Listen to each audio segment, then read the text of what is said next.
All right, sweet. So today we're going to find volume again, but we want to look at basically, we'll just, we'll look at an alternative way to do this. So we kind of did the disk method in 7.2, and you'll see in 7.3, they tell you there's another method. But so there is, but let's look at why also. So again, not just that there is another method, but we really want to look at why. And part of what we'll see is basically there's times where this other method is actually simpler, nicer, or just more natural to what you're doing. But you'll see it's similar. So again, I'll try to not try to give away too much or explain too much to begin with, but it's similar, but sometimes, much better, more convenient, etc. So part of what today is about is not really even just learning another method, but getting you to think through, I have these two tools, which is the cleaner approach, which is the better tool, the more efficient tool, the faster tool for the particular job that I'm looking at for this volume that I gotta figure out. All right, so I'm gonna draw a problem for you, very similar to when I say very similar, actually exactly similar to what we just saw, and let's kind of look at the pitfalls of what we learned in 7.2, and so and then therefore an alternative method that may be better. Better for that, for some particular problem. All right, so I actually think, yeah. So in this one, so we're gonna look at again, find the volume.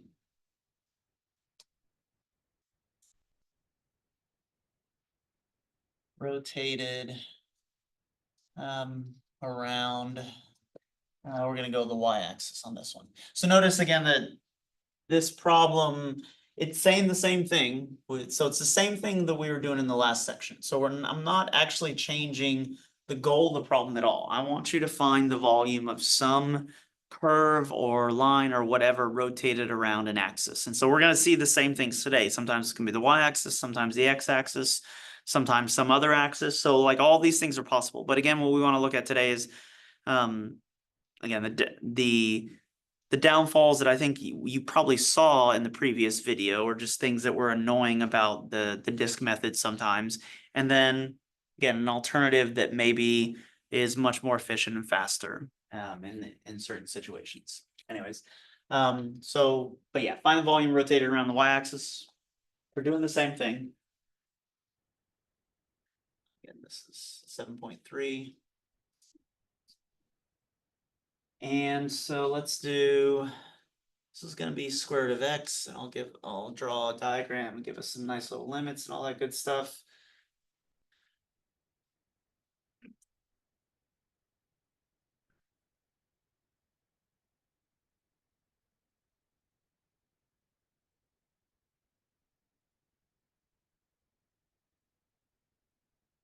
So something like this, or nice familiar square root, but we'll end it here. And so what I want is, I want this region. So as I overdraw some of this, that's okay.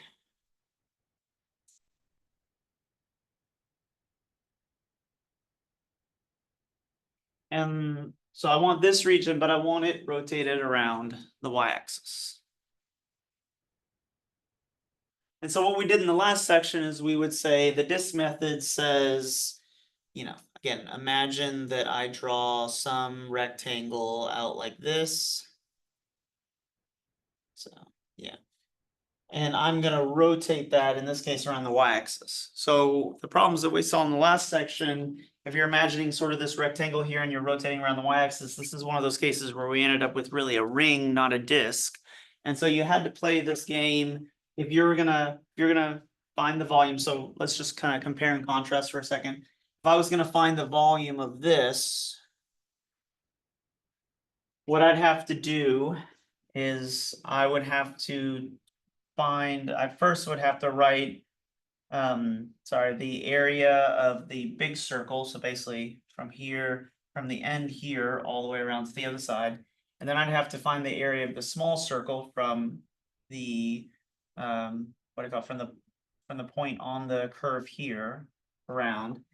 And I'd have to subtract the 2 and then take the integral from there. So again, on the last section, how we may have done this. First of all, so my area, so what we would usually do is we then write the area from there, right? And then we'll rework this for the integral.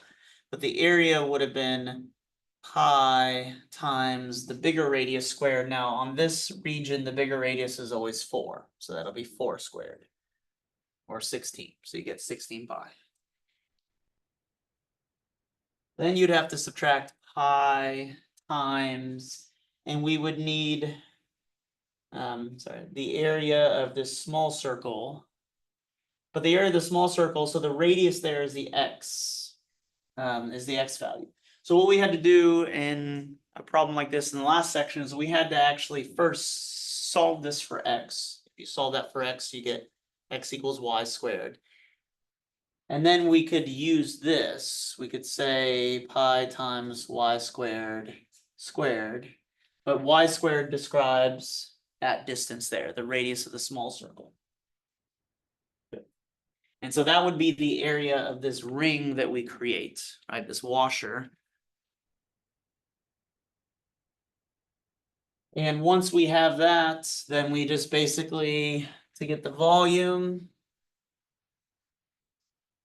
we would replace that with an integral. We'll throw a dy on the end there, etc.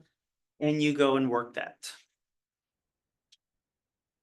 So this is the first thing I want to highlight is a problem like this, specifically a problem like this from the last section. So these problems where, first of all, you were going around the y-axis. So because of that, by nature, you needed to take whatever function I give you and solve it for x, so that the radius, the radiuses that you're dealing with are, are correct. So they're x distances instead of y distances. And also I want to highlight then these problems that like this, they create washers instead of creating like a full disk, full circle. And washers are large circle minus small circle. So these weren't hard problems to do, but I will say the setup takes a little bit of time, right? So you got to realize that you got to solve for x and go do that. And then you got to basically visually, you got to be careful about setting this up. Large circle, area of large circle minus area of small circle. So again, not that it was hard, but it takes a little time and takes a little work to kind of put the pieces together. So the method that we're going to look at today is a way to, again, possibly do a situation like this specifically, kind of maybe easier. So I guess what I want to do is I'll kind of show you the method and you get to determine whether you think it's easier. But that was sort of their intent in coming up with this other method for finding volume, is they felt this was easier. I think it's easier too. But let's take a look. So this is, again, you've done this problem. You can do this problem the disk method way. However, there's another way to do this. So instead of having I'm gonna have to erase some of this just so I can, but instead of having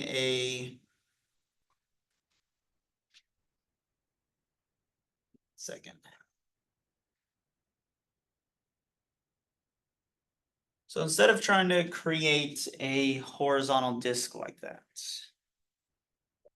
instead of trying to create a circle, instead of having basically a horizontal rectangle, let's imagine if we had a vertical rectangle. So let's imagine that we had a rectangle like this.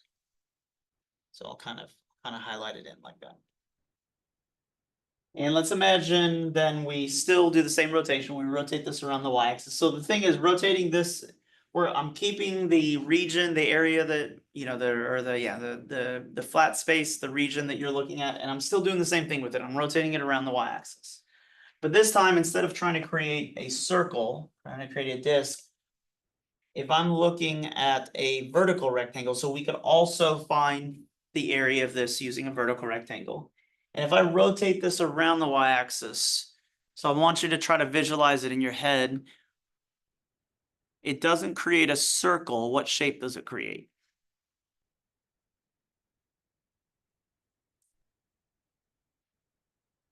It might be hard to visualize at first, but so this is kind of an interesting, what we end up, so I do need. Yeah, I do need a bunch of space on this side. Oh, man. Give me a second to.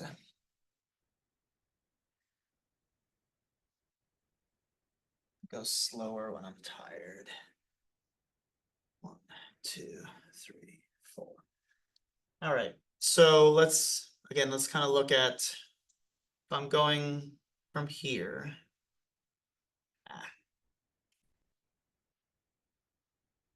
So I would rotate it around there, and then I would rotate it back again around here.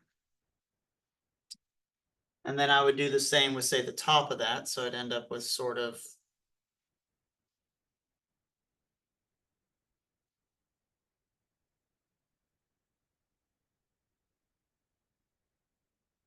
And then I could do the same for sort of this inner wall here.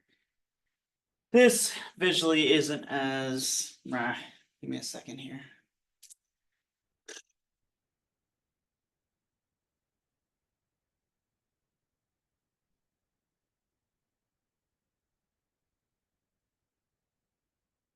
Let me redraw this. Yeah, give me a second actually to redraw this. So that at least visually to me, it's a little more convincing, and hopefully to y'all, it's a little more convincing.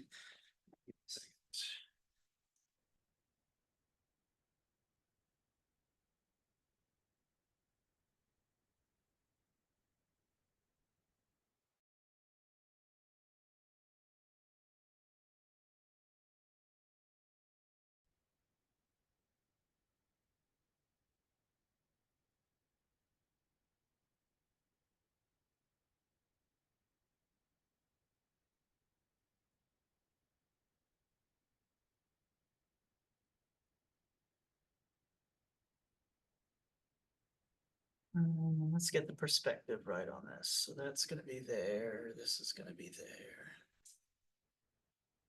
So my y equals square root of x with these boundaries, looks like this. That. Heck yeah, let me make that a solid line.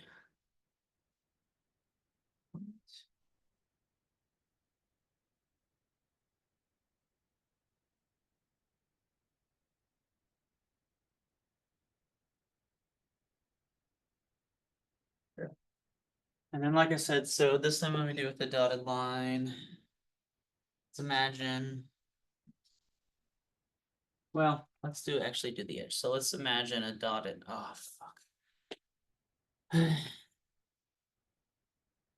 try this again.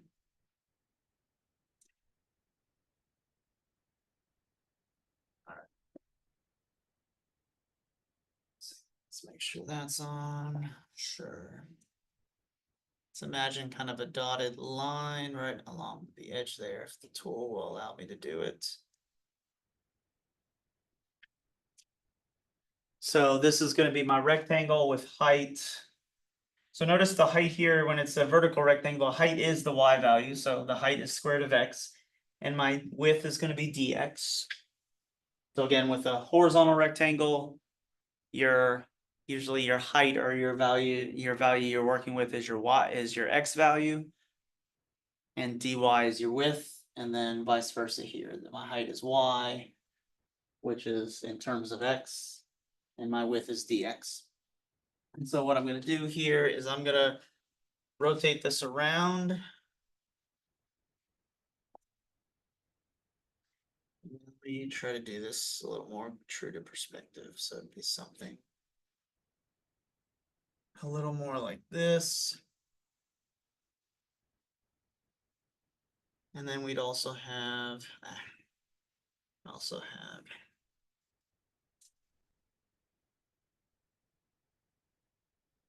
something like this. So that's maybe a little better. I think it still looks a little wonky, but that's okay. All right, so at least with this first pass, I want you guys to kind of think about, again, what shape we're looking at there, and notice that it is not a circle. It's actually a cylinder. But when you rotate this around, this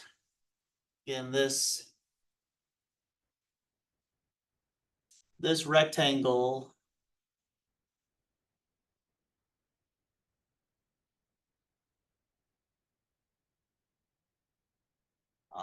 I think I just messed this up, but hopefully, never mind. I'm sorry, guys. But hopefully visually at least makes sense to you that we're making a cylinder here rather than a circle. So when we rotate this rectangle around, we get this sort of very thin, dx thin cylinder. Now again, to find volume, what we're actually going to do then is we're going to make that dx, we're going to take the limit as that dx approaches 0. So we don't want to worry about the width. We just want to worry about what's the area kind of around that cylinder. Think about it like the label on a can, can of peas, a soup can, whatever. We want to unpeel that label and find the area of that. So, what, just for my own, so that I know next time, what did I do wrong there? I didn't follow it on the bottom. I tried to follow it on the top. That's why. Okay, that's what I did wrong. But again, hopefully, I don't think my visual is as good as I wanted it to be, but what I'm trying to convince you is what we're actually creating there is, again, like I said, like the label on a soup can. We're creating every one of these rectangles creates the label on, the surface on a cylinder. But that surface on a cylinder, so I don't know if you've ever seen this in a geometry class, but the surface on the cylinder, so if you take a can and you cut it down the side and then peel it back, what shape are you looking at with the metal? You're just looking at a rectangle. So the surprising thing about the area on the surface of a cylinder is it's not a circle. That area is actually a rectangle. So to get the area of this cylinder we've created, so again, what we're going to do here, we have a different shape we're calculating the area of, but overall our process can be similar. We're going to calculate the area. We're going to come up with the area. Then we're going to turn that into volume using an integral. And then we're going to calculate it. So the area has to be the area of a cylinder, of the rectangle that goes around the edge of that cylinder. So we want to think about, again, if this is a cylinder, first of all, how high is it? So a rectangle, that rectangle, again, if you take the label on a soup can and you peel it off and paste it in front of yourself, the area of a rectangle is base times height. So you need to know the height, but you also need to figure out how to calculate the area of that base. And the area of that base is the distance around sorry, I keep forgetting the word cylinder, but that's really the distance around the circle. So I'm creating this giant circle, say on the bottom, and I just need to know the perimeter, the distance around that circle. So a couple things to remember here. The circumference of a circle, it's a couple ways to write it, but this is one of the ways. 2 pi times the radius. So actually, let me try to, again, get you guys visual. So what I'm saying is, again, this cylinder, when you cut it and then unpeel it, all it is a rectangle. And so the area of a rectangle is base times height. The height, in this case, the function's going to tell me the height. The base, though, instead of being that, we're going to calculate it by 2 pi r. Because the base here is the distance around the circle. It just comes from taking that can and peeling it out, peeling it forward. So you take the circle and you just turn it into a straight line. So hopefully, just trying to say it in several ways, hopefully it visually connects for you. But that's what this is. If you take this and bend it around, you create a cylinder. So you see this a lot in geometry. Geometry is interesting because originally you see kind of curved shapes, circles, and straight shapes like triangles or especially rectangles as separate things, but it ends up there's a ton of connections between them. You can basically take one and turn it into another. Yeah, again, we did, what do you call it? If you have a chance to go back and look at it, it's not only a really cool visual, but a really cool proof, but that's actually how they get the area of a circle. The area of a circle is actually the area of a rectangle that you can create from chopping up the circle in a certain way. So again, it's just a freaky, crazy connection. It's the same here. The again, the label on a soup can, just cut it down the back, peel it forward, and voila, you've made a circle into a rectangle.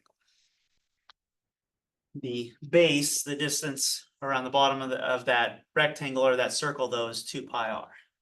So that's actually how we're going to put this area together. Is we're going to do 2 pi r times the height, and we're just going to replace those things here using this function and what we can see, you know, what we can visualize from the graph. So first of all, your radius. What's going to be your radius from the center here out to wherever we choose to put this rectangle?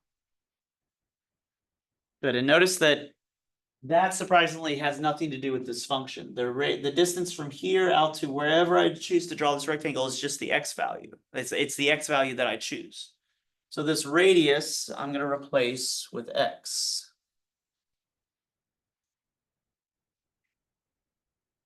But then the height of that rectangle is the y value, where again, wherever I choose to put the rectangle, it's the y value on the curve there, and the y value is the square root of x.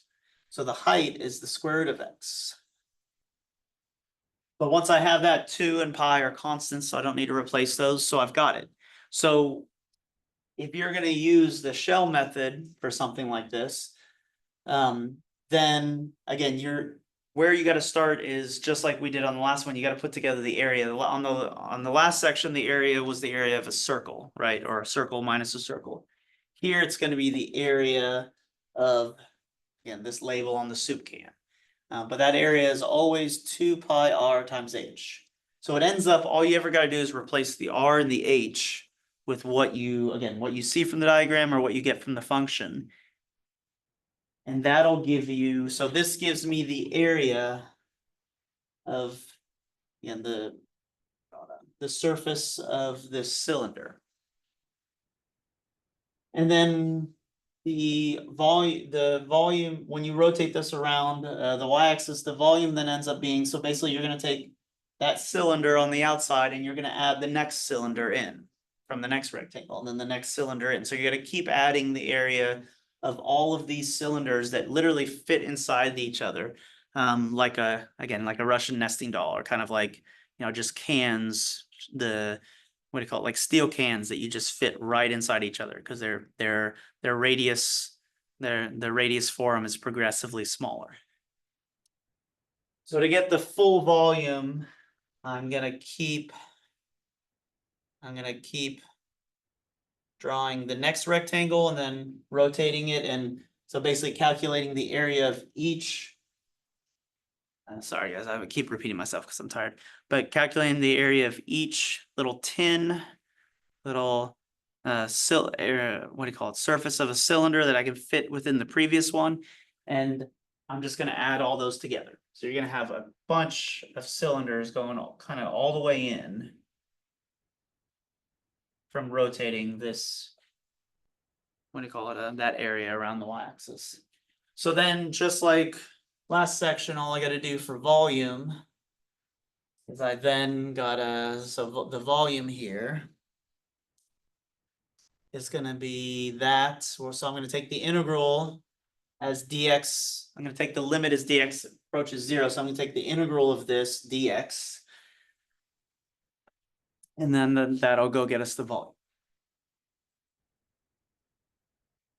So again, yesterday or last video, if I was like I showed you to begin with, it's not that you can't calculate the volume of this using the disk method.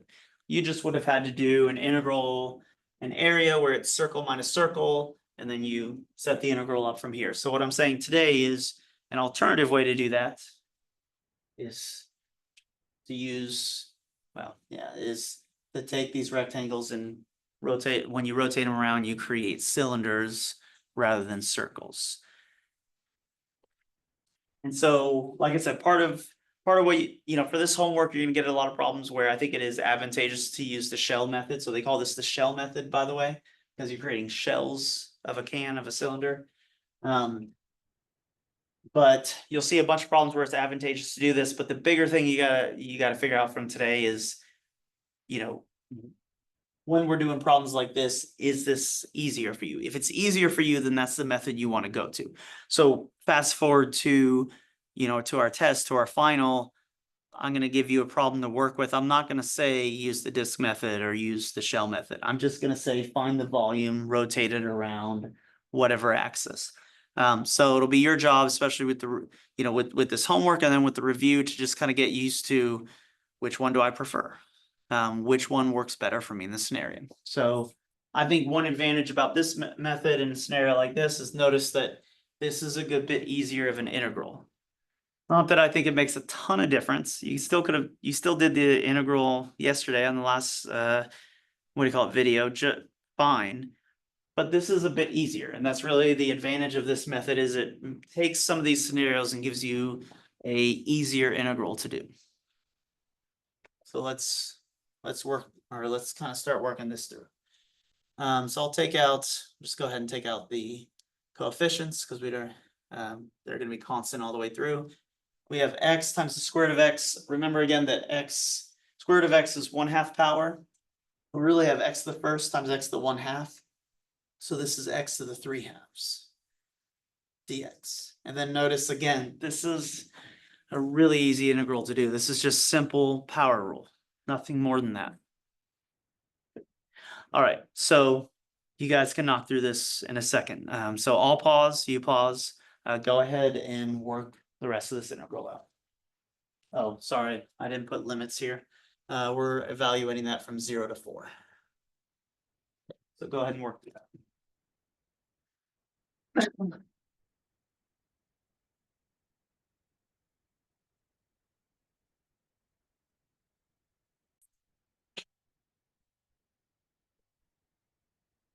All right, let's see what y'all got. So integrating this, we're gonna go up 1 and divide. So this is gonna be what, 5/2, so 2/5. So it's gonna be 4 pi over 5 times x to the 5/2, and we'll do that from 0 to 4. 0 is nice in this case, it goes away, or goes to 0. For 4, square root of 4 is 2. 2 to the 5th is 32. So this is going to be what? 128 pi over 5. So the volume here is 128 pi over 5. Good. Cubic, whatever units, good. And that would be your volume. So again, just kind of notice this formula, and at least plug it in for the stuff, is easier than kind of really not when we got a shell, but when we got a ring, when we got a little washer from the last from the last section. And that's really the purpose of this method, is it's at least easier to set up and think through than having to figure out the area of a ring. Good. So then for this section, I'm actually not going to do a ton of problems because, like I said, the rest of the setup is exactly correct. So like the problems are going to look exactly the same. They're going to give you a function. They're either going to give you a picture of the region, or they're going to give you a description of the region. And so if they give you a description, just like we did on the last section, you go ahead and draw, you draw out the graph, or you draw out the region, and then you use that to set up to set up your in this case cylinders. Use that to set up your area, then turn that into volume and go calculate it. So really these are the same problems from the last section. We're just now using the outside of a cylinder, the surface area of a cylinder, rather than a ring created from one big circle minus another circle. All right. So let's do a couple more problems. Like I said, but let's do a couple more problems just to try to work through sort of those variations, those things you might see. So it's good. Let's make sure we kind of hit all of these. That was a square root problem. Also, that was a y-axis problem, so let's do.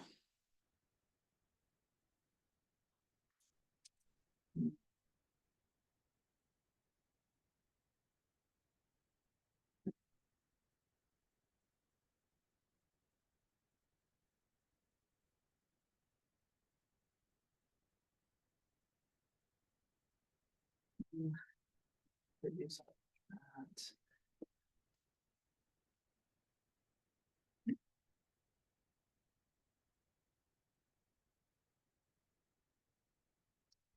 So about which axis? I guess they're all y-axis for this part.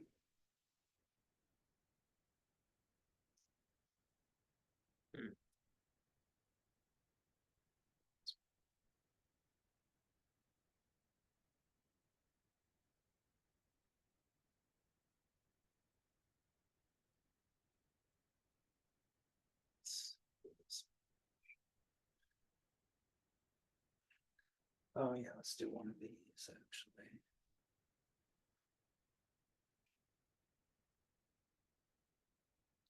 Second two.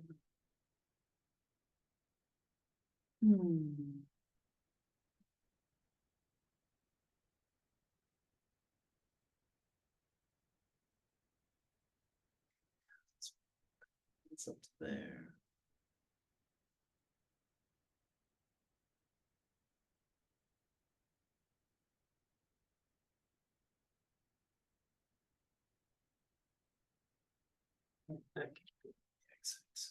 All right. Give me just a second to check, to plan the rest of these problems.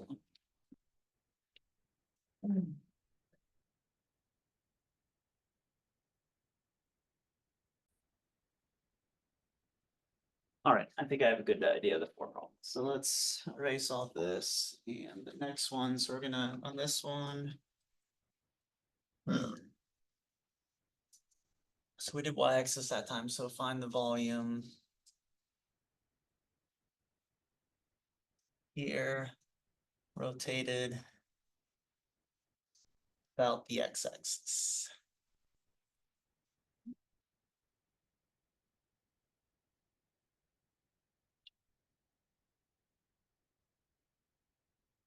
And on this one, again, I'll do a picture. But the function we're working with is 1/2 x squared plus 1. And what we're looking at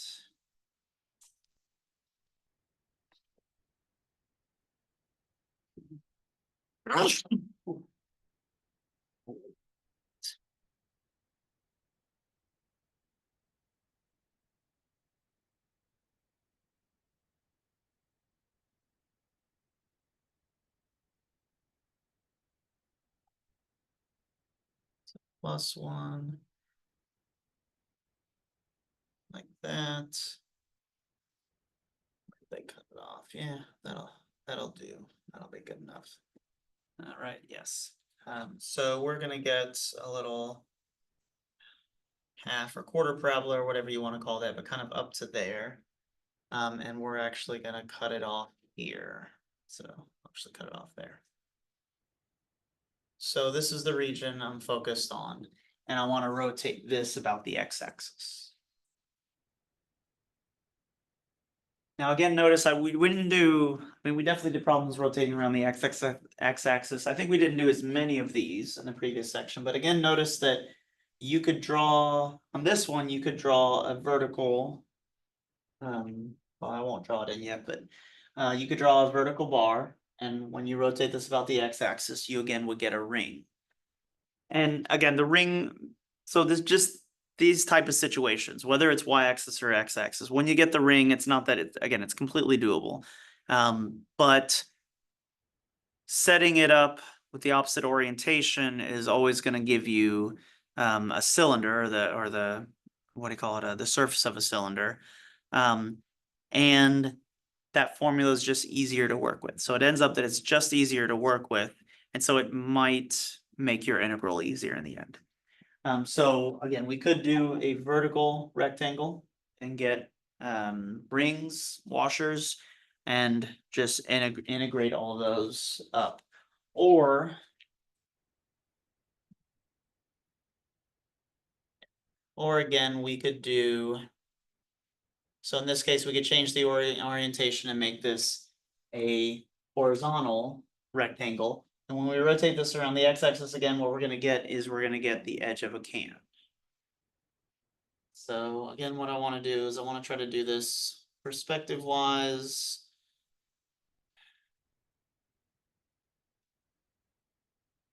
As best as I can do without being a great art student or anything like that. So I'll actually do this. Something like this. Connecting these. So we end up with, there we go, that's a little better than last time. So we end up with the edge of a can.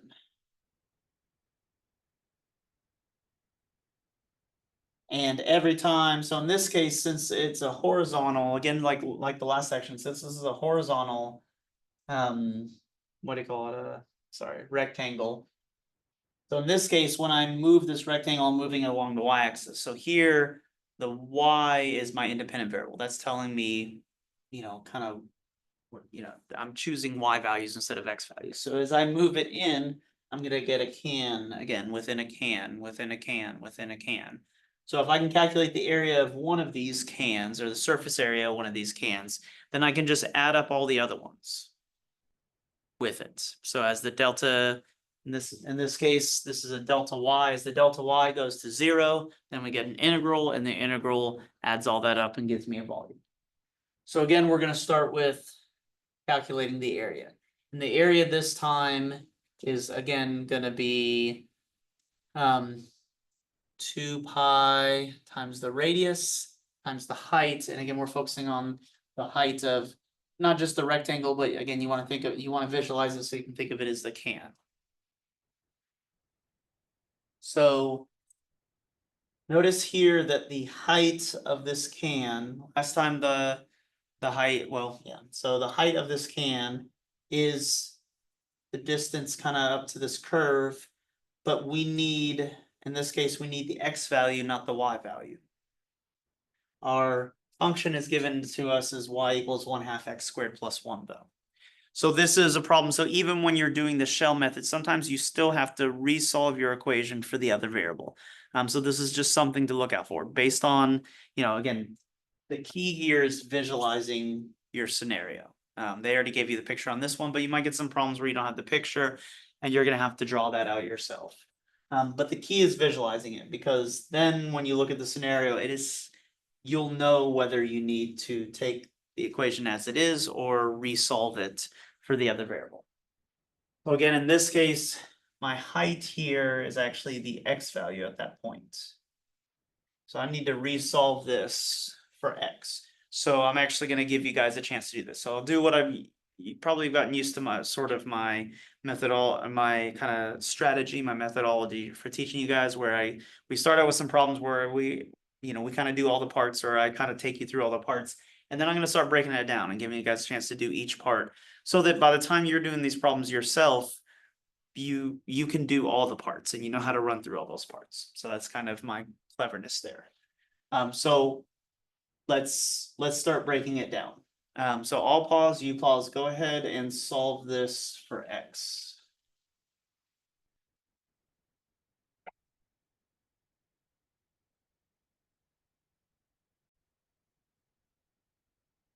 All right, good stuff.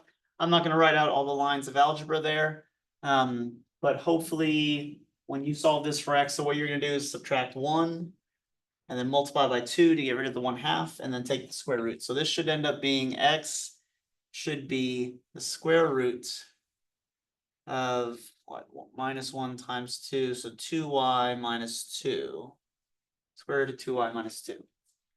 And that's going to be my height. So my area equals 2 pi. And that's going to be the square. Well, I don't need the parenthesis there, because the square root in some sense is already its own parenthesis. So square root of 2y minus 2. Y minus 1. Yes, and then times 2. Good. Then we got to think about the radius. So the radius is going to be the distance from the center out to the edge of that hand that we're creating, that cylinder. And notice that that is going to be vertical. So that's actually just going to be the distance from 0 to then whatever your y value is that you're integrating, that you're choosing at that particular point. So the radius here is going to be y. So you're going to see this often. I can't say that it's going to happen 100% of the time, but you'll see that when you're using this shell method, I call it more the cylinder method. Usually your radius, and the last one, the radius was x, this was the radius y, just because of the way the visual is set up, your radius is usually either x or y. So the nice thing there is it's not, I mean, the radius is just the distance from the center out to wherever you're making that cylinder or that shell. And that's either x or y. So in this case, it's y, which again, logically makes sense. We need it to be y because we need to be able to integrate what we see here. That means both of these need to be the same variable. Good. So this is the area of that cylinder. And again, to get the volume, I'm just going to add up all the area of all these cylinders created when I choose y values from what, 3 down to 1. So then you got to look at sort of the boundaries of that region that you have there. Again, some problems won't give you the visual. If they don't give you the visual, then they give you the boundaries in some way, either by just physically giving you the boundaries, or when you graph it out, you'll kind of see what the boundaries are. But here, they already give you the graph and you can see that clearly. You're integrating from 1 to 3. So my volume then is going to be 2 pi times the integral from 1 to 3 of y square root of 2y minus 2 dy. Now, just again, compare contrast. Unlike the last problem, I will say the last problem we had like x times the square root of x. But underneath that square root, there wasn't any other terms other than the x. So we thought of it, we rewrote it as x times x to the 1/2, and we added those together. However, notice here that underneath the square root, I don't just have a y, I have 2y minus 2. So automatically that means I can't multiply these together. No tricks with powers are going to help me there. Because I have these two pieces, I have in this case a binomial, but these two pieces stuck together by subtraction in this case. So anytime you have addition or subtraction under there, you just know from algebra that you've done, you can't make those go together. Which means when you integrate this, just hopefully it dawns on you that you got to do a little more with that. It's not just a simple integrate back up to whatever, figure out this is the derivative of what. So there's a little more work to do there, but I want to see if you guys can do that. So I will pause, you pause, go ahead and see if you can work through the rest of that integral.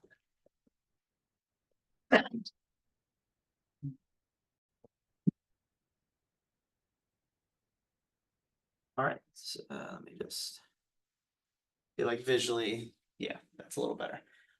Good. So hopefully what you saw with this is, so notice what we have in the integral. Because we can't multiply those together, what we have is one function times another. And we know again from all of our integral work that when you have one function times another, your first thing, that you're not doing your basic integrals. So then you go to your next, your next check down on the list. And the next check down on the list, really the first thing you want to check when you have two functions multiplied together is substitution. Is there a substitution you can use to simplify the integral? And then if substitution doesn't work, what's the next thing you check? Good, integration by parts. And then if there's trig functions in there, then you can go back to substitution with trig functions or some other things there, and that could work. But when you see two functions multiplied together, then your main things are first check substitution. And if substitution doesn't work, integration by parts works. It ends up with this one that substitution does work. So what I'm going to do is I'm going to make 2y minus 2 my u. And if that's my u, then my du, oh crap, hold on. Well, sorry guys, I was wrong here. It's looking like this is integration by parts. Oh, that's fun. Sorry, y'all. I'm seeing a squared where there wasn't a squared. Thinking there was gonna be a squared where there wasn't a squared. Just make sure. Yeah, so this is integration by parts. I'm sorry, guys. But that's good to see. I was wrong, but this is good to see actually, because I don't think we've had an integration by parts on any of the integrals that we've done so far. So this is integration by parts. Okay. So then for integration by parts, then I want to make this, oh, this is gonna be fun. Give me a second. I'm actually surprised. Not that I'm not maybe not surprised that I gave you one this complicated in this section, but usually they shy away from it. So let's just see if there's something obvious that I'm missing. I think there is, but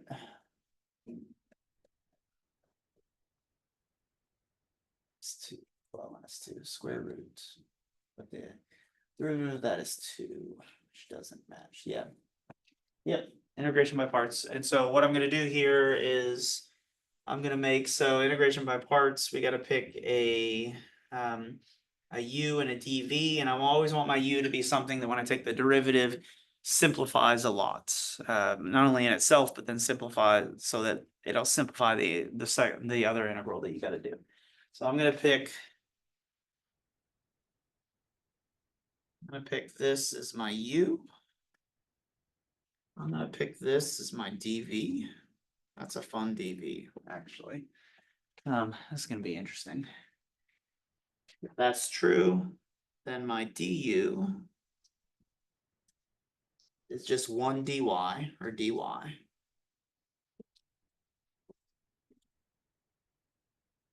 And if this is my dv, then I integrate this back up. A little bit of a reverse chain rule there, but basically chain rule. So I'm going to use 2y minus 2 to the 1/2.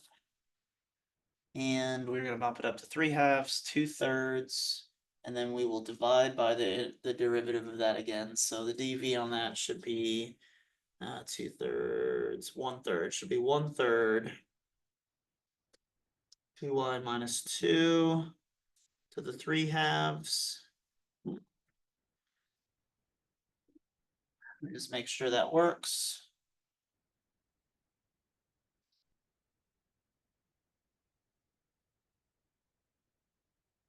No, I did something wrong. What did I do wrong there?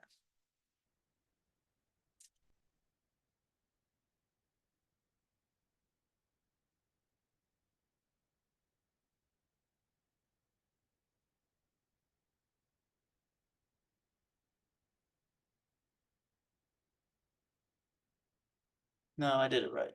I did it. Wait, hold on. No, I did it right. Good. Okay, that works. Yes. So then from there, so then my integral, so it's gonna be 2 pi times everything on this, by the way. But my everything that I'm working with here is then I'm gonna do, sorry.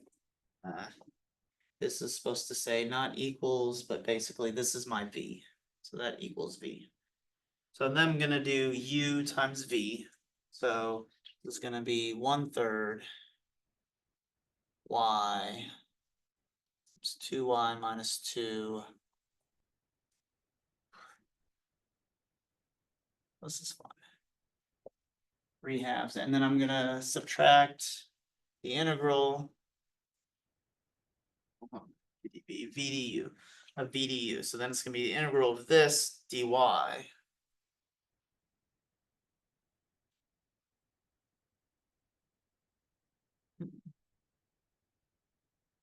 And again, notice that was, I rigged this so that this would be not only something I can do, but relatively easier. Because by choosing u to be y, the derivative of a variable is always 1. So rigged system. And I'm gonna do this from 1 to 3, so I'll rewrite that down here, but this is gonna be 2y See if we can capture this in one whole. So it's gonna be 1/3 y. 3/2. Nope, I can't. Minus, so then I'm gonna bump that up to 5/2. Flip it, 2/15. Divide by 2, 1/15. So minus 1/15. 2y minus 2 to 5/2. All of this from 1 to 3. Let me just make sure that works. I'm not always convinced of my own work there.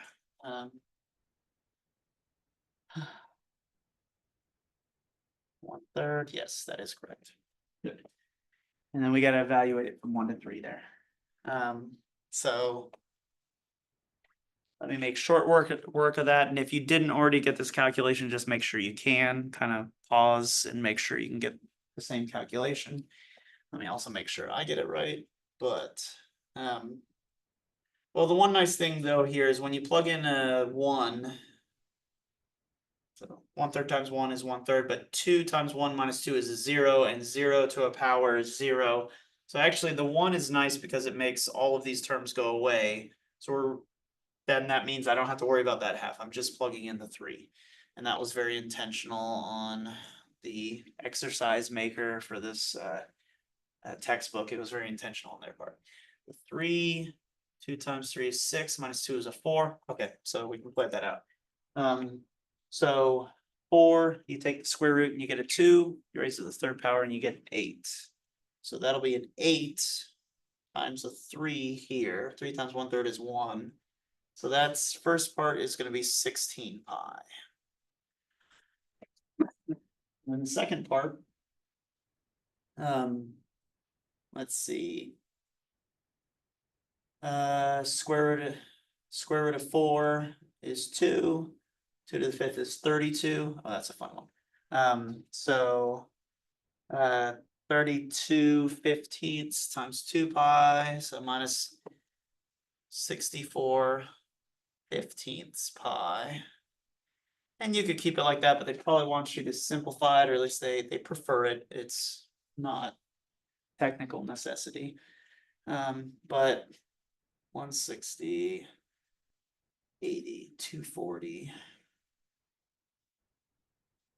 180, 170. So this is going to be 176/15 pi cubic units, and that would make sure I get it. Yeah.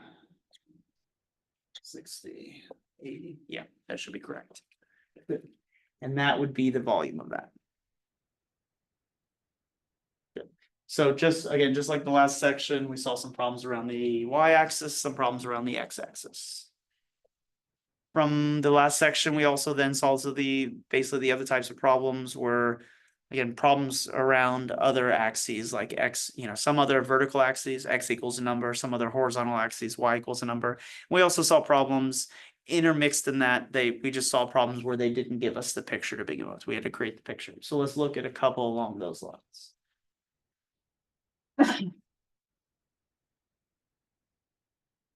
Oh, refine which ones I picked here.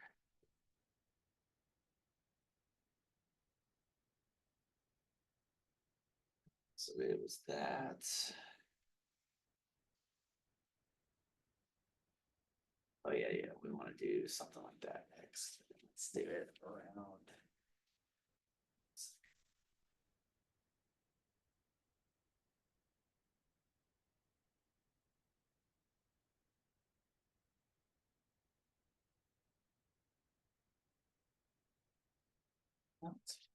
You do there, but let's do.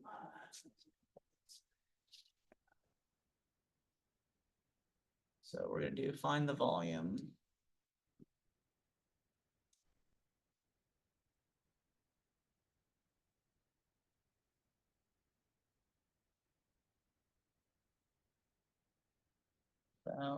About.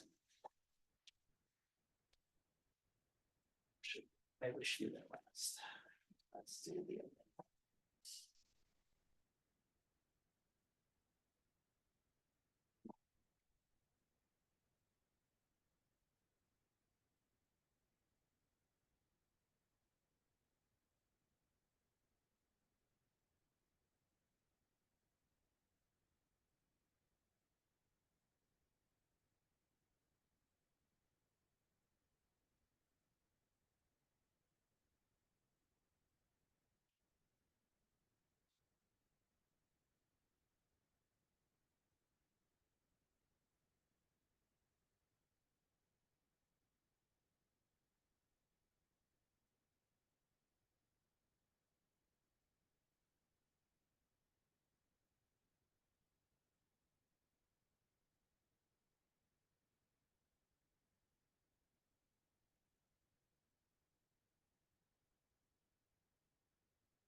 Rotate it about, but at least know this part. So this is gonna be y equals.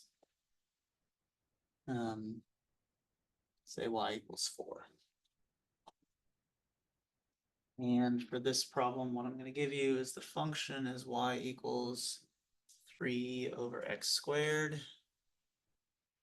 Boundaries of the region are also y equals 0.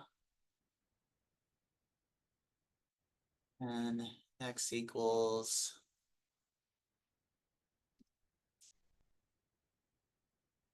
I can see what maybe what they're looking for here.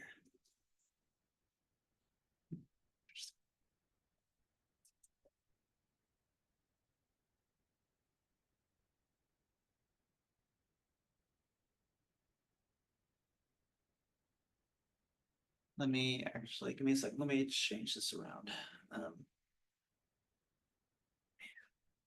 Doing things out of order. Let's make this x equals 0.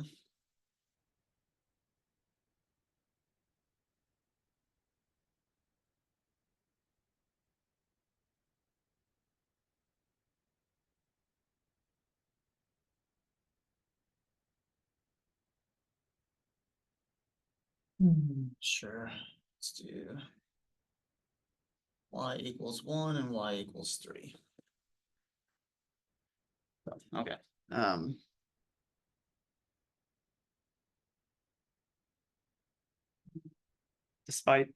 Besides the spectacle of me, like literally changing everything in the problem last second, but nonetheless, I think this is what I want to go for and what sort of the book was after on this. So find the volume of this region rotated about y equals 4. And so first thing is, again, like you saw in problems in the previous section, I'm just giving you the information. In this case, I give you sort of all the boundaries of the region. So your first goal then is to graph that out. So, and again, since we've already done graphs like this in the previous section, again, what I want to do here is I want to give you the chance to graph it out first. So I'll pause, you pause. Go ahead and see if you can graph out this region.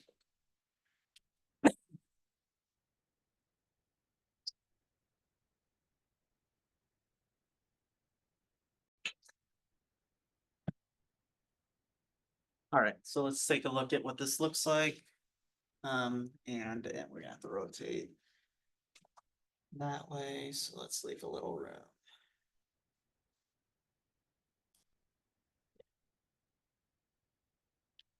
In fact, yeah, we can just try to predict here. I guess we'll need at least up to 6, maybe 7. So 1, 3, 4, 5, 6, 7, 2, 6, 2, 3. All right, so we're using, so we have 3 over x squared, but so we have it basically between 1 and 3. So I'm only going to care really about those numbers. So if I plug in a 1 there, we get a 3. Oh, I'm sorry. Yeah, sorry. I took this problem out of the book and tried to reimagine it. The orientation reversed. Damn it. I'm sorry, guys. I think I probably either messed this problem up or made it harder than it needs to be.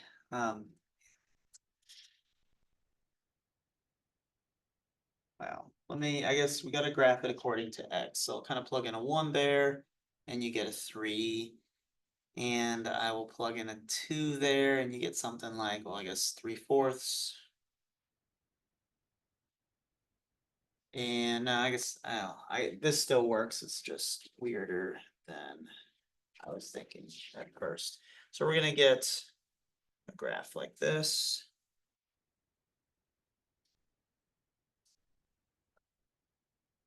We're gonna The way we're gonna cut this off is we're gonna cut this off at y equals 1 and y equals 3. And then the y-axis, x equals 0. So I'm looking at this area. And then what I wanted you guys to do was to rotate it around y equals 4. So now let's talk about that. We're gonna rotate this around y equals 4. Again, notice that, so this won't always be the case, but often this is why we use the shell method or the cylinder method, is because when you rotate this, if you used the disk method, you would end up with rings. And the shell method tends to simplify here, and I roll from there. But yes, so again, if we draw in a little rectangle there. The idea is then when we rotate this, so that's 3 down, so we'll go 3 up. So good. I think I got the idea correct. So it's going to be like this. And then it's going to be like this.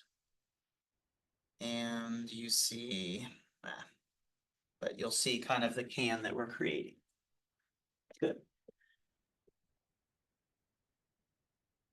So we are going to add up all of these little cylinders, all these little cans together, and that's going to be our volume. So now we need to create the area of one of these cylinders, the shell of one of these cylinders. And the area is going to be 2 pi radius times height.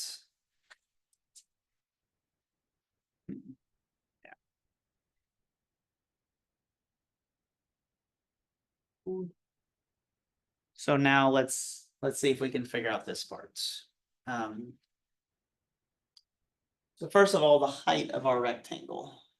The height of our rectangle, so this rectangle, or the horizontal distance of this can is from, in this case, it's from the y-axis out to whatever the x value is on this curve. So again, notice for this one that I need the x value for that height, which means I need to go ahead and resolve this for x rather than y.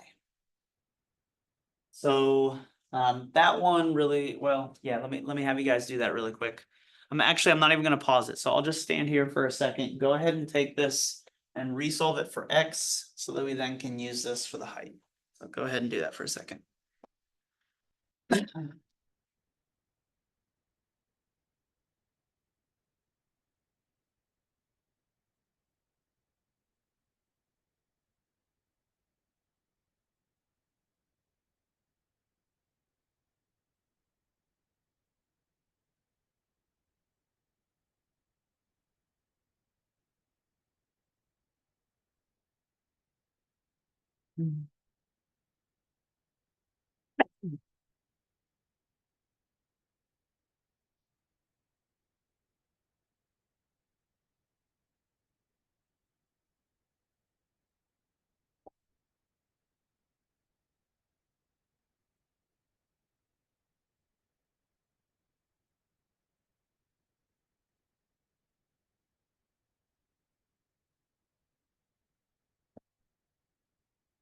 So let's see kind of where you would get with that. So let me just go ahead, since so the y equals 3 over x squared. Let's resolve that for x. So to do that, essentially, I'm gonna flip these around. And then we end up with square root again. So I actually really wanted to work with the rational function on this, but we end up with a square root, and that's okay. So it's actually frustrating. Let's see how we can mess with that.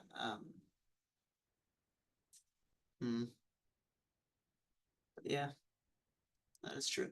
So x here is going to be the square root of 3 over y.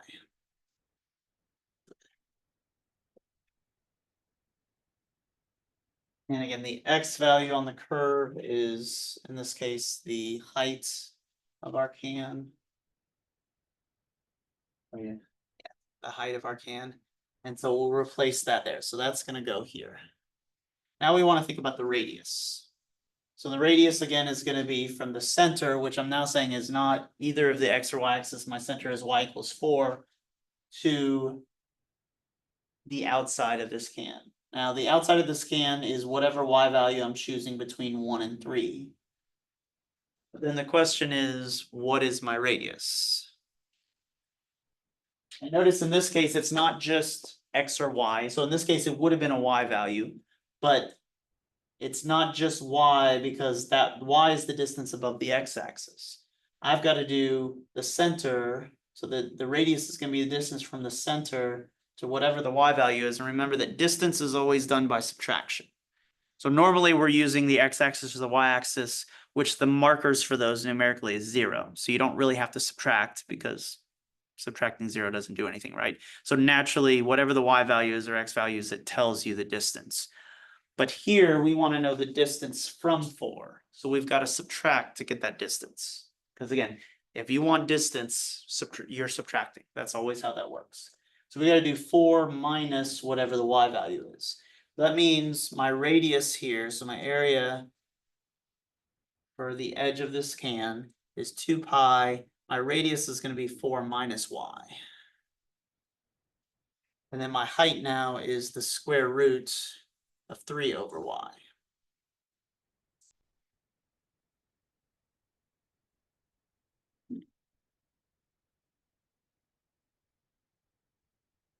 I think we're gonna go by, it's gonna have to be integration by parts again.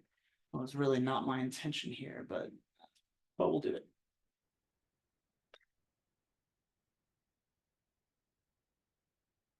Yes. East.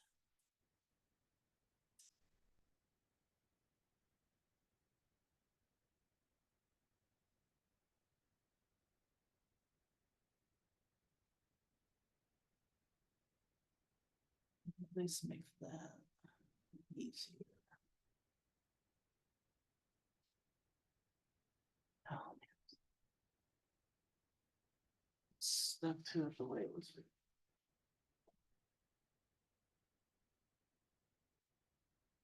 That's maybe it probably would have been the same the way it was written.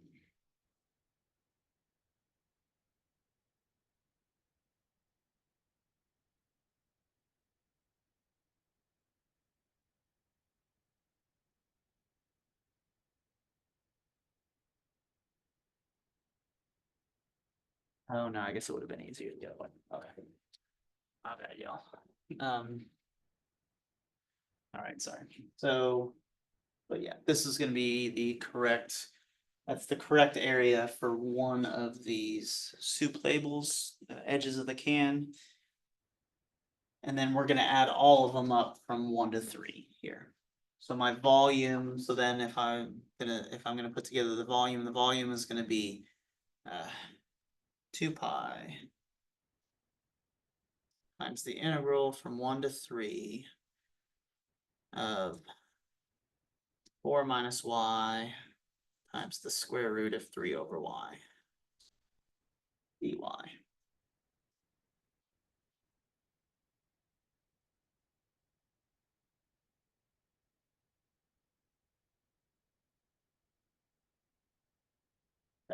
And then we got to work through that. So I think again, because of switched axes, it's made this, anyways, yeah.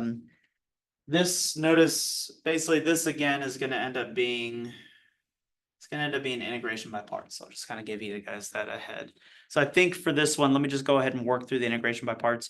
Your problems on the homework won't be as many, there won't be as many kind of wonky one or just more complicated ones like this. I'm taking some of the problems in here because they didn't have nice convenient problems I'm looking for. I'm taking some of these problems and in my head just kind of reworking them for a different orientation. And the problem there is that on a couple of these, it's made the integral harder than it would have been if you're doing it the other direction. You know, so like here, we're doing this basically, we're rotating vertically. We're rotating horizontally. You know, the integral would just be easier to work with. So, but all of that aside, let's work out the integration on this. All right. So again, I'm gonna play my little trick of I'm gonna make this my u because the integral of that is -1. There's another little trick I'm gonna play with here. So Let me actually write this out. So that I don't have to deal with kind of 1 over y, dealing with natural logs and stuff like that. This can be integral from 1 to 3. I'm still gonna have 4 minus y. I am gonna go ahead and break this down as the square root of 3 over the square root of y. So this is gonna be the square root of 3, so one of the reasons I do that is now square root of 3 is just a coefficient, and that's basically gonna come, that's just gonna either be dragged along or kind of come outside all of my integrating. So it's in some sense, it's a way for you to get rid of that. Also, by making this the square root of y, what I really have here is y to the negative 1/2 power. I'll just go ahead and write it that way. And then that becomes integrating by the power rule rather than trying to think about natural logs. So algebraically in this, there was a way to simplify it, so you basically make it an easier integral to deal with. All right. I'm sorry, guys. I'm tired. Let's see.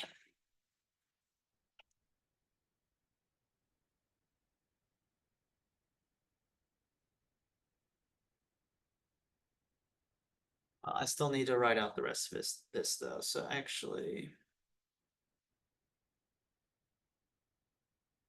so I guess what I'm going to do is let me write this out up here. Let me just, these are all the conditions, which is great, but this is kind of the work. So I'm going to write out, so like I said, u is going to be 4 minus y, and if u is 4 minus y, then du equals negative dy. And I'm going to make dv equal to, do I want that to come all the way out? Sure. Yeah. So the square root of 3, I'm going to be able to divide that all the way out, or kind of factor that all the way out, which is nice. So dv then is going to be y to the negative 1/2 dy, which makes v half divide by, which makes v 2y to the 1/2 power. And with those substitutions for basically integration by parts, I can start to write out this integral from here. So first of all, we have 2 pi square root of 3.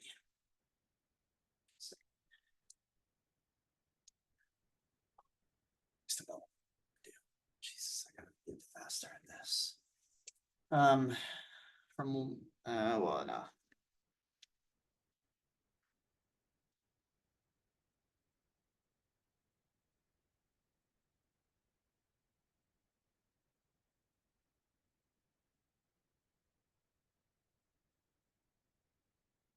All right, the uv, so we're gonna have 4 minus y.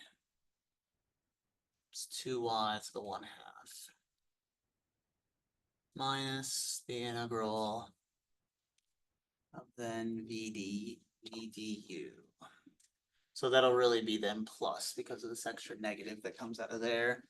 So plus 2y to the 1/2 dy.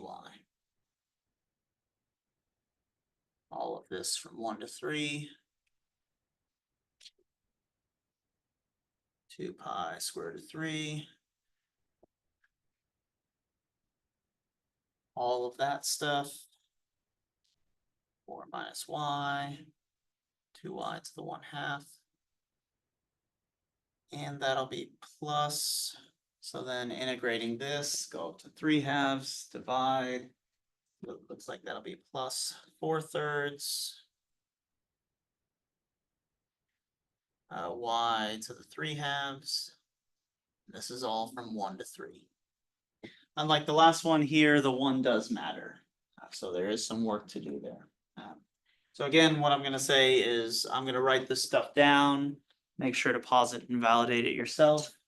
But just for the sake of making this faster, so let's keep that to last.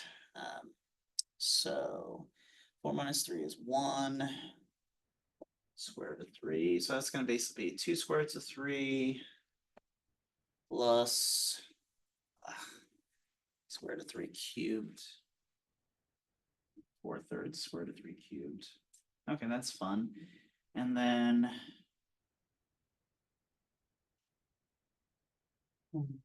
3. That looks like first part actually gives us the bigger amounts. So let's do it that way. 3 times 2 is 6. Sure. Plus 4/3. Oh, it's minus those.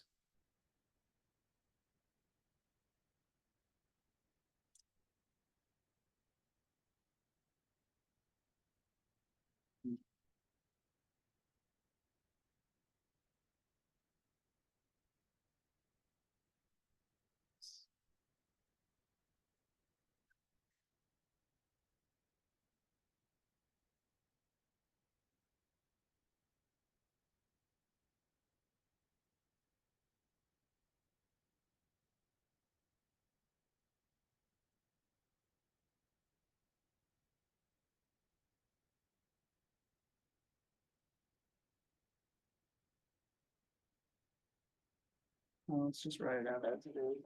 Figure out the simplification. So 2 pi squared root of 3 times first time through we end up with 1, 2, so 2 square roots of 3.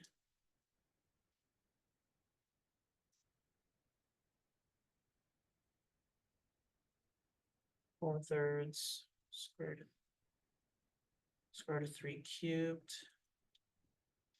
Oh yeah, it's gonna be not much fun, but that's okay.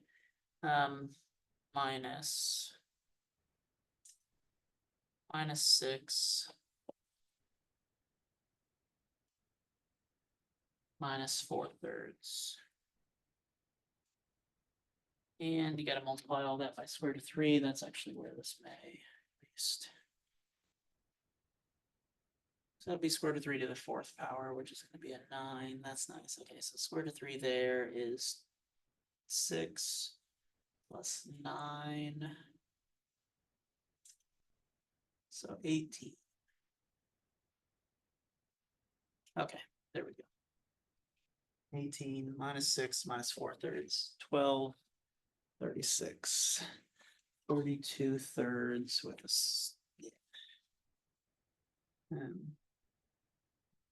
I don't know, but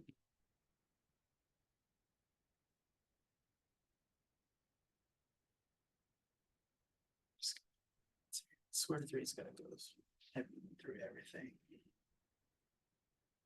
6, 18, so 36 pi minus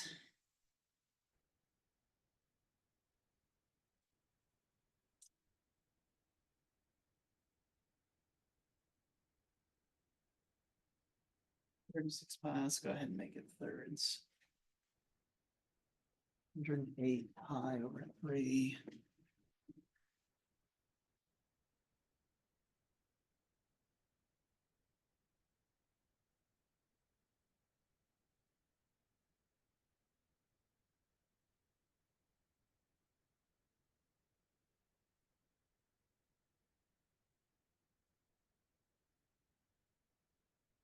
Thirds.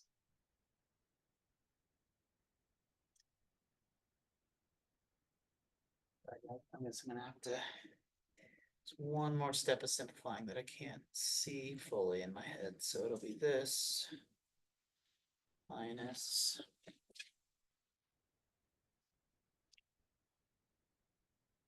8 pi over 3 square root of 3. But that's the thing, is that part has a square root of 3.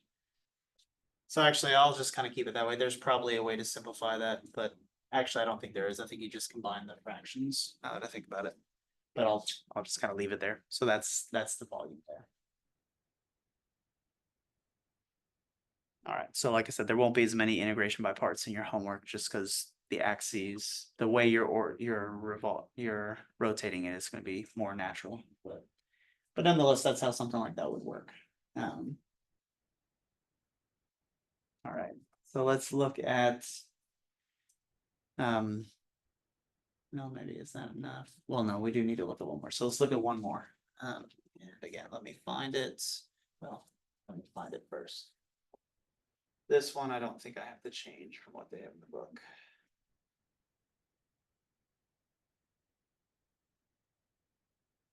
Let me find it.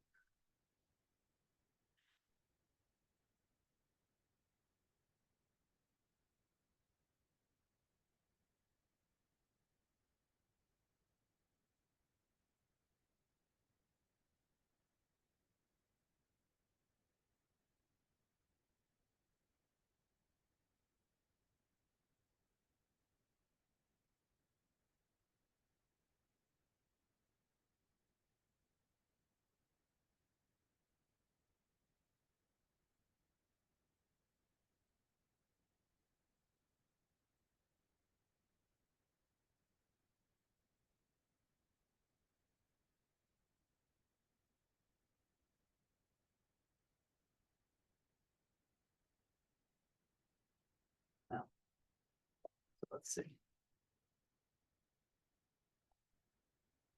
Let's do a find the volume.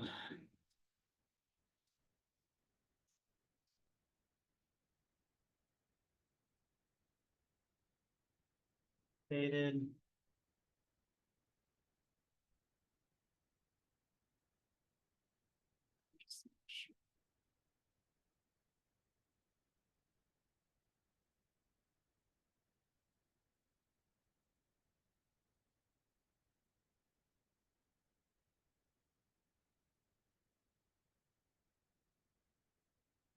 X equals 3. So let's do around X equals, which is a vertical axis, some vertical axis other than the Y axis. And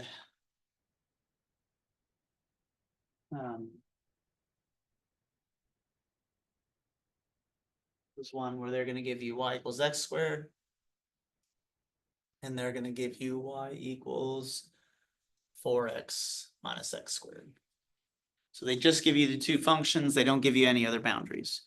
So again, like we saw in the last section, if they give you this to you, like we've seen, I guess, in a couple sections, really, if they give this to you, 2 sections, if they give this to you, that means that when you graph this out, you're going to see the boundaries of the region naturally, because basically these two are going to intersect at a left end and a right end, or if they're oriented the other way, a top end and a bottom end. But they're going to intersect naturally. They're going to intersect in 2 places, and those will be your boundaries. So then again, your first job here is to graph this. And again, since we graphed some things similar in the last 2 sections, I want to see if you can get the graph going yourself. So I'll pause, you pause, go ahead and graph this region.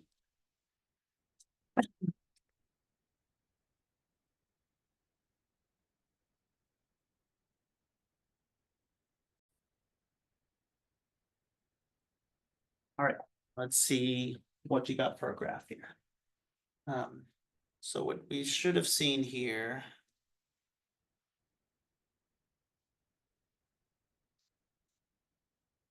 So this is going to be, you can factor and figure out the x-intercepts. This is going to be a parabola, but an upside down parabola, since it's a negative in front of the x squared, that intersects the x-axis at 0 and at 4.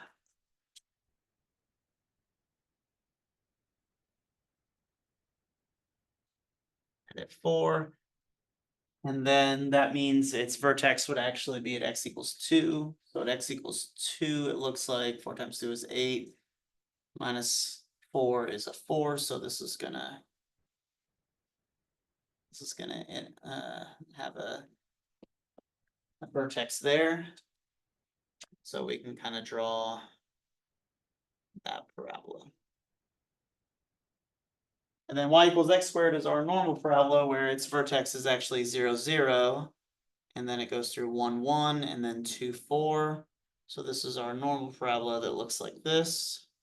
So notice, again, you completely see the region they're looking for right after you graph these two. So this is the region that we're rotating.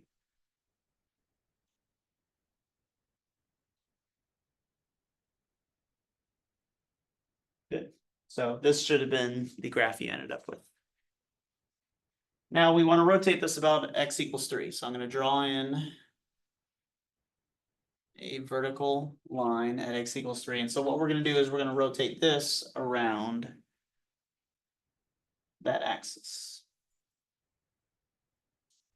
So again, what we did in the last section is in something like this, we draw horizontal, what do you call it? A horizontal rectangle. And when we rotated it around, again, we would get,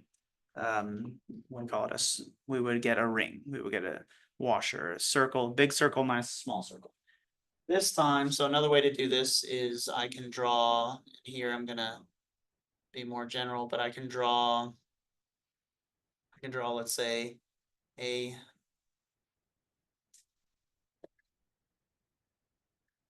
vertical, what do you call it, rectangle there. And I'm gonna rotate this around this x equals 3 axis. So for instance, the bottom here, when you rotate it,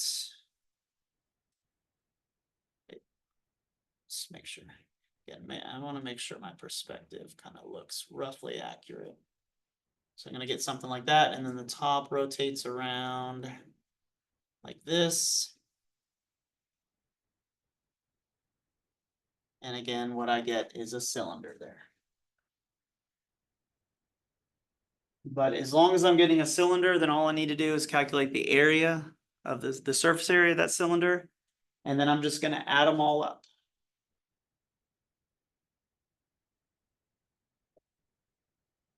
So let's work on the surface area. Surface area is going to be 2 pi times the radius times the height. So let's think about what gives us the radius and what gives us the height there. Actually, what I want to do is I do want to pause on this. So I want to get you on all the problems so far. What do you call it? We've talked through what the radius and height is. So now that you have a good idea of this, let's see if you can put that together first. So I'll pause, you pause. Go ahead and see if you can figure out the radius for this and the height.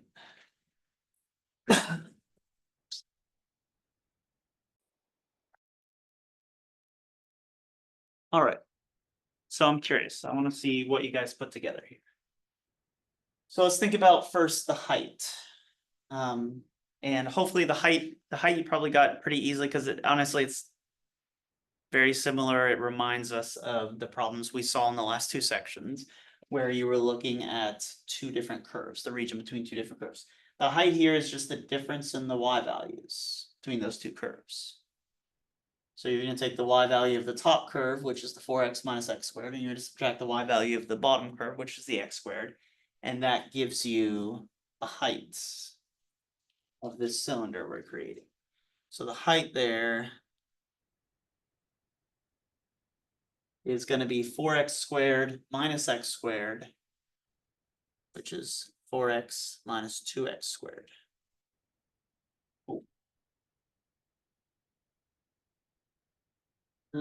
Yeah.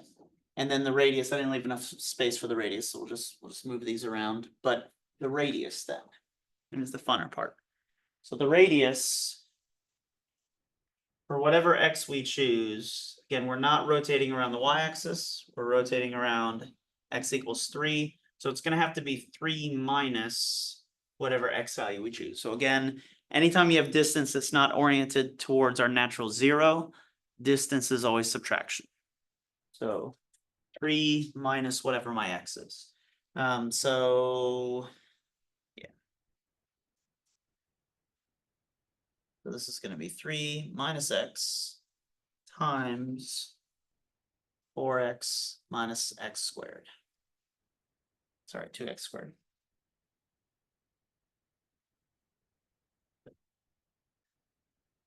And that's my area of the outside of that cylinder, that can that I'm creating.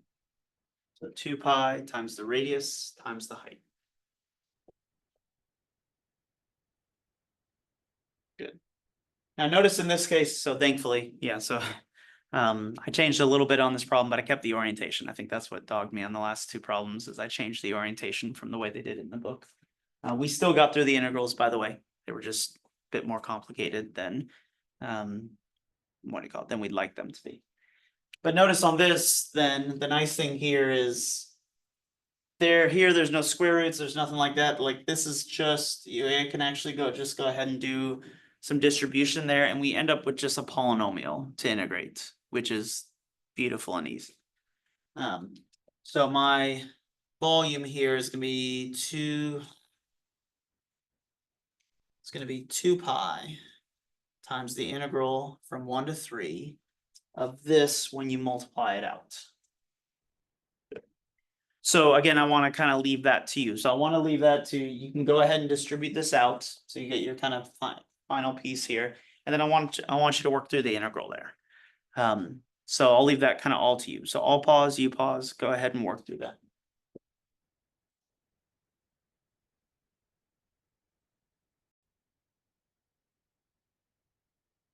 All right. So distributing this through, what I see here, it's going to be 12x. It's going to be minus 6x squared minus 4x squared, so minus 10x squared and x squared, right?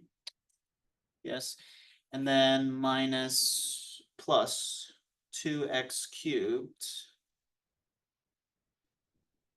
That's all dx. That'll be the width of my little rectangle, the width of the edge of that can. And we're going to take it as the limit as dx approaches 0. So we're going to integrate it from 1 to 3. Actually, no, I'm sorry.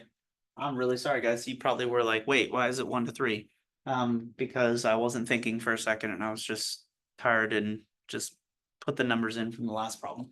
Really sorry about that, y'all. So we're integrating along x, so it's actually going to be from 0 to 2 here. So let's replace that. So that's 0 to 2. And then for the actual integral, yeah, I mean, this won't take too many lines, I don't think. Let's see, so 12x, you bump it up to squared, you divide it down. So I mean, this is going to be 2 pi all the way through. This is going to be 6x squared. This is going to be minus 10/3 x cubed. That's fun. This is going to be plus 1/2 x to the 4th, all from 0 to 2. Thankfully, you plug 0 into everything and you get a 0. So we really don't have to plug 2 in there. So let's see. 2 squared is a 4. So this is 2 pi, 2 pi. 24, 8. So minus 80/3.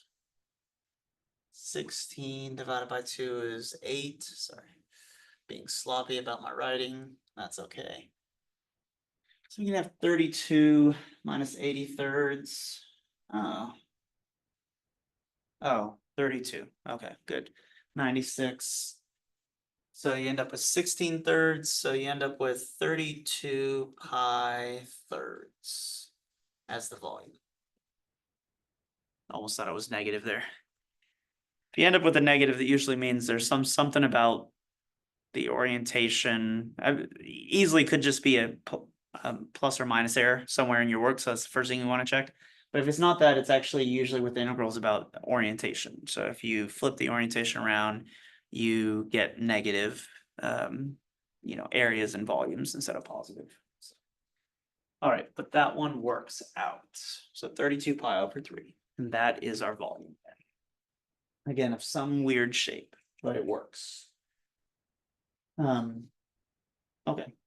So like I said, that gives you guys an idea of, this section 7.3 is just about using this cylinder, the shell method instead of the disk method. You'll see though, there's some problems at the end where they actually say, go with your preference to figure out which one is the better play.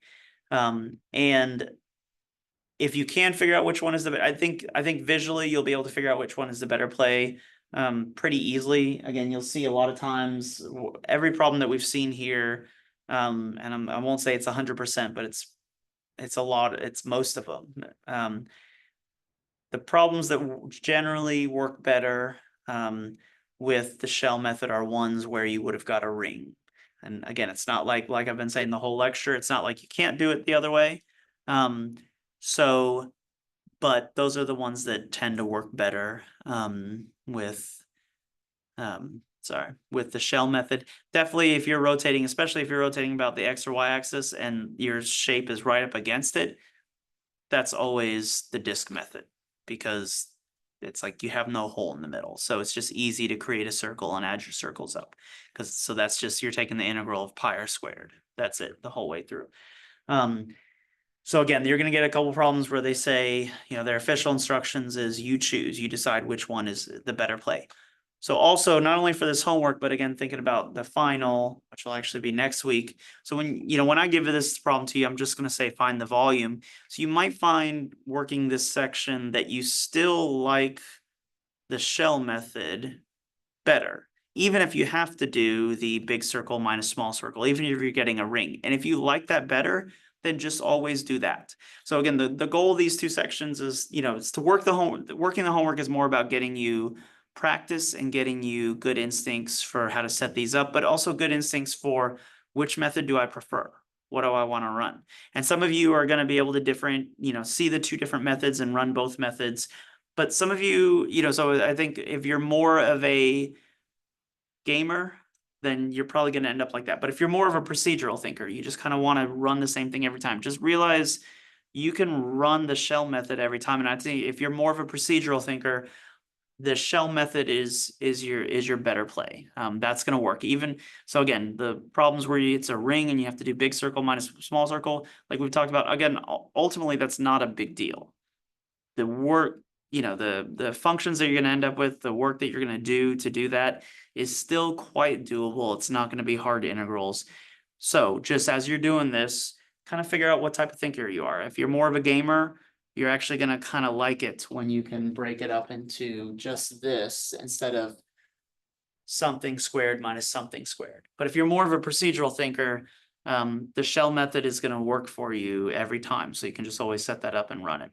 So just figure out what you prefer by the end so that when you get to the final, you know what tool you like to use in the situations you're looking at, and you automatically just go to that tool. So, all right, good stuff.